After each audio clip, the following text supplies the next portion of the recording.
Hi there, this is Nick Devine, founder of The Print Coach and developer of the Elephant Hunting System, and welcome to this video. What we're going to talk about today is how do you get things done in the organization. So how do you align your management team, your supervisors, and your frontline producers so they're knocking over fairly important projects in your company and doing it on a pretty consistent basis. And that's a challenge for most organizations, because here's what happens. We enter a new year or we enter a new quarter. We have a lot of good intentions. We're going to do this, we're going to do that. And our people are the same way. And then what happens is we get distracted. Little things get in the way, kind of pressing proximate things pull us off track. And the things that matter most, they end up at the mercy of the things that matter least.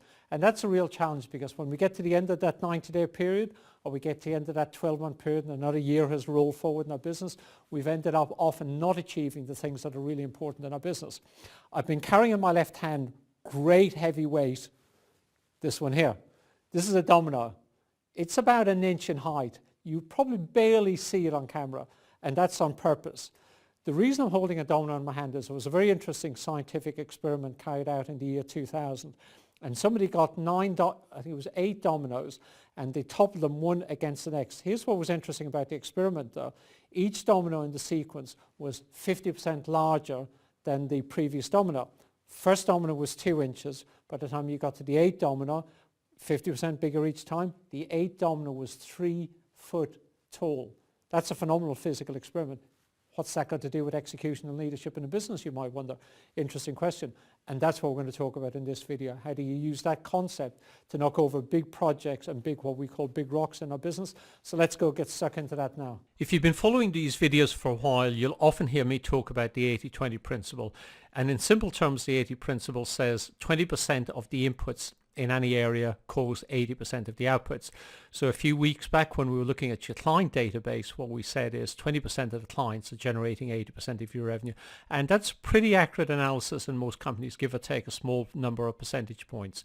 Well, it's not just true in your client activities, and it's not just true in your business development activities. It's also true pretty much in everything you and your team do in your organization. So a small number of inputs cause the majority of the outputs in your business. So 20% of what you're doing is creating 80% of your results. Now, if you think about your production area, so your factory, what we tend to do in the factory is we tend to use Lean or Six Sigma, Black Belt, some technology to optimize the workflow in our business. Well, we want to do the same thing in every area of our business. We want to optimize the output we're getting from our people.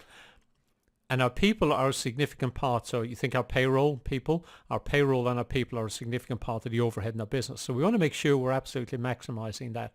So there is also an extreme version of the 80-20 rule that says 20% of the 20%.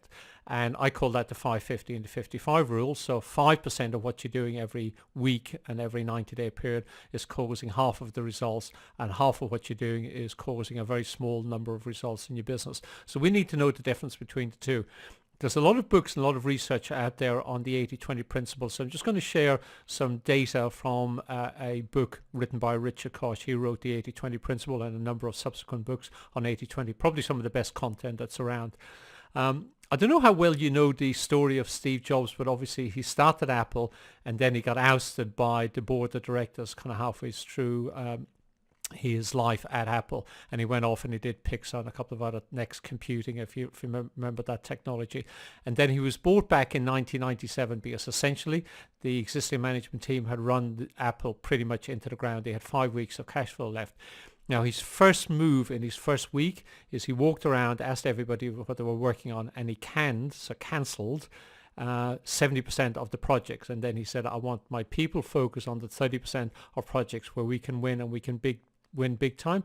And he saved Apple. Very well-known story. Jack Welch, similar philosophy, most successful CEO probably of the last 100 years.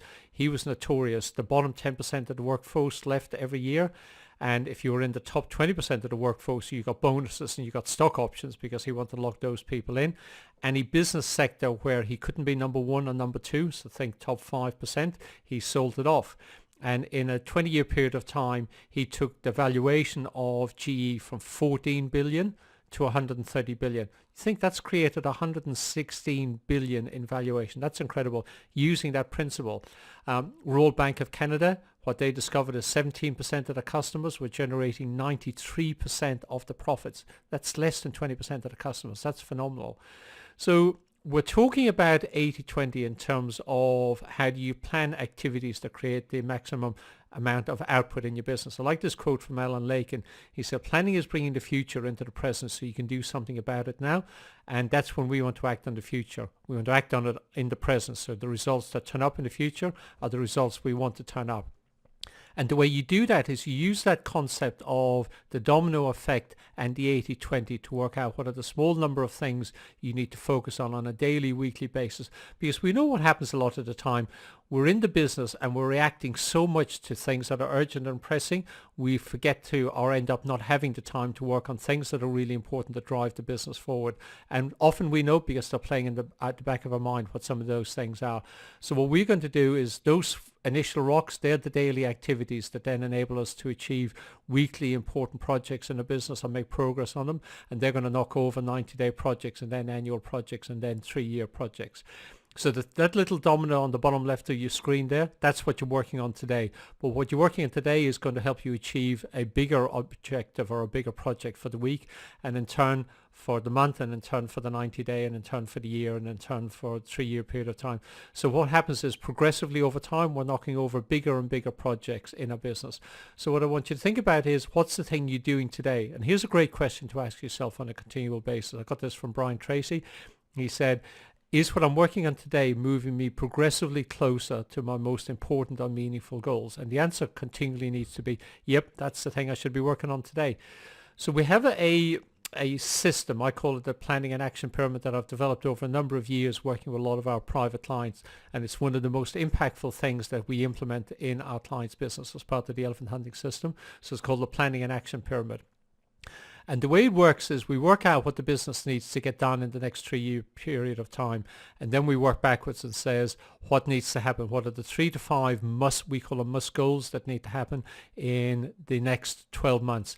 Then we work backwards and say, if that needs to happen in the next 12 months, what needs to happen in the next 90 days? And then we that's the period of time we focus on, the 90-day period of time. And then we just reverse engineer on a weekly basis. And we say each week, what are the things that need to get done? And then we look on a daily basis and say, am I working on things that are going to get my projects progressed on for this week?